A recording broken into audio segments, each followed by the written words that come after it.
Fala pessoal, Ana Kelly aqui falando e hoje eu vim trazer um tema muito interessante. A gente fez essa última turma do 1D4F e a gente teve uma participação de casais, desde casais mais jovens, casais que estão ali tentando se alinhar. E muito importante, gente, eu não costumo falar tanto, mas eu vim hoje falar sobre a economia financeira em casa, sobre administração financeira para casais, gente. E o tema que eu quero trazer é sobre fidelidade. Eu poderia perguntar: você é fiel no seu relacionamento, no seu casamento? A maioria das pessoas provavelmente vão dizer sim, sim.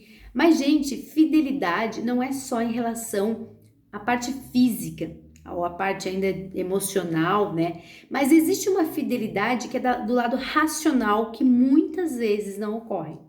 Você pode pegar um casal onde não tem traição de ter uma terceira pessoa, um amante ou alguma coisa nesse sentido. Você pode pegar um casal que não tenha nem a questão física, nem a questão emocional, então essas pessoas emocionalmente elas estão ligadas, fisicamente elas só têm um ao outro, mas quando você toca num lado mais racional e aí trazendo para o nosso âmbito aqui, que é o lado financeiro, muitas vezes existe uma traição aqui. Esse tema é forte e polêmico, é forte Brasil, então se você não quiser, não continue assistindo. Mas se você quiser entender o porquê que eu tô falando isso, fica comigo. Quando eu falo de fidelidade financeira, gente, a gente vê muitos casais, muitos, que eles passam por problemas financeiros porque não existe essa fidelidade, esse tipo de fidelidade. Traição não é só quando você tem outra pessoa fora do casamento. Traição é quando você não cumpre a sua palavra ou quando você faz algo que não é o combinado ou quando você faz algo escondido da pessoa. Então, nesse sentido, gente, o que a gente vê muitas vezes? A família que tem um objetivo, sei lá, no final do ano, de tirar férias juntos e combinam que eles vão economizar durante os meses para que no final do ano tenha aquele valor reservado. E uma das pessoas, vamos lá, a mulher ou o homem, continua gastando desenfreadamente e aí chega no final do mês não sobra, porque não existe, dinheiro não sobra, tá? Você só direciona para onde você quer. Se ele não foi direcionado da melhor maneira, obviamente no final do mês não vai fechar essa conta e não tem dinheiro para fazer a tal da viagem.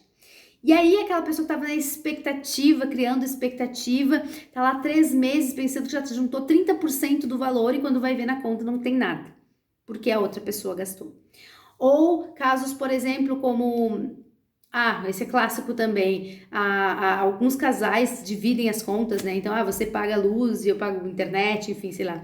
E aí a pessoa, uma das partes envolvidas, digamos assim, tá lá bem tranquila trabalhando, de repente, pum, cai tudo, cai a internet, cai luz, e aí vai ver o que foi, a luz foi cortada.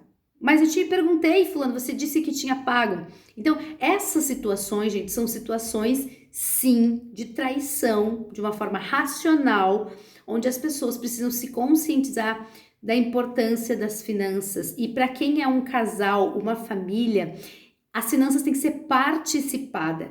As pessoas têm que ser envolvidas e responsabilizadas também, porque é um trabalho conjunto. Uma pessoa que mora sozinha, ela vai trabalhar sozinha, ela vai fazer e ela vai se autoavaliar depois. Agora, quando é uma família, as pessoas têm que ter esse momento de encontro de contas, claro, de uma forma leve, de uma forma tranquila, mas tem que ter essa reciprocidade. E quando a gente fala de casais, especialmente, primeira coisa, a gente tem que ter um objetivo muito claro. Qual é o objetivo desse casal? Qual é o objetivo financeiro dessa família? O que vocês querem juntos? Chegar num consenso? Essa é a primeira coisa. Tem que chegar num consenso, porque às vezes não tem, tá, gente? Daí é muito mais difícil de você alcançar quando um tá puxando para um lado e o outro para o outro. Aí não vai dar certo, tá, gente? Em vez de você estar unindo forças e potencializando para alcançar, vocês estão pesando um ao outro e aí fica bem mais difícil, tá? Então, ter objetivo em comum, estar bem claro qual é esse objetivo e qual é a estratégia para alcançá-lo. E o terceiro ponto, gente, tem que ter controle sim. Como eu falo, o dinheiro não é natural, precisa ser pensado, planejado, controlado. E quando eu digo isso, gente, tem um objetivo, tem que ser monitorado. Vocês têm que fazer revisões mensais, a cada 2 semanas, para ver se o plano está sendo executado e caso tenha algum problema, já corrigir o mais rápido possível. Porque não adianta também a gente fazer o exemplo das férias no final do ano, em dezembro, a gente quer viajar. Aí a gente estipula a meta lá em fevereiro, para dezembro viajar, tem 10 meses pela frente, a gente deixa para olhar lá em outubro, porque daí já não tem mais como corrigir, então tem que ter uma sequência, tá bom, gente? Essa é a minha mensagem para os casais, se atentem, conversem, cheguem num consenso, tenham um plano, sigam o plano, sejam fiéis ao orçamento de vocês e principalmente um ao outro. Fidelidade racional, fidelidade nas finanças. Existe, gente, e é causa de muitos fins de relacionamento por não encontrarem esse consenso, encontrarem esse equilíbrio e essa forma de administrar melhor os seus recursos. Tá bom? Um abraço a todos e um ótimo final de semana.